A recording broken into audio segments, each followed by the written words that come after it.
আসসালামু আলাইকুম। আমি মেহেদী হাসান সবুজ। মেহেদী লাইফস্টাইলে সবাইকে স্বাগতম। তো আজ আমার এলাকায় একটা সেতু আছে, মানিকখালী সেতু। সেখানে আসছিলাম।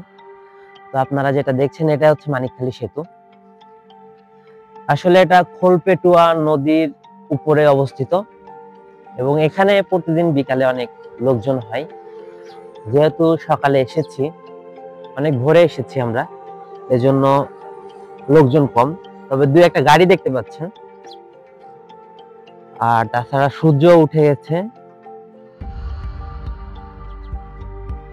নদীতে পানি শান্ত আছে। তারপরে এই নদীতে আগে ফেরি চলতো। এই নদীটা আগে আরো বড় ছিল, এখন ছোট হয়ে গিয়েছে। আর রাস্তাটা হয়েছে প্রায় 3 থেকে 4 বছর। তবে রাস্তাটা প্রায়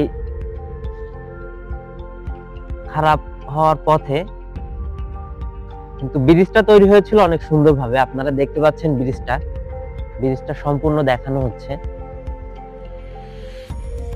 আমি আরো একদিন আসবো, এখানে বিকালে আসবো। বিকালের এখানে ভিউটা অনেক সুন্দর। তো আমার সঙ্গে থাকার জন্য সবাইকে ধন্যবাদ। আশা করি আমার সঙ্গে থাকবেন এবং আমিও সবার সাথে থাকার চেষ্টা করি। তো আপনারা যদি আমার সাথে থাকেন, অর্থাৎ আমার পেজে লাইক দেন বা আমাকে ফলো করেন, তো অবশ্যই ফলো ব্যাক তো পাবেন এবং আমিও আপনাদের লাইক করব, কমেন্ট করব ইনশাল্লাহ।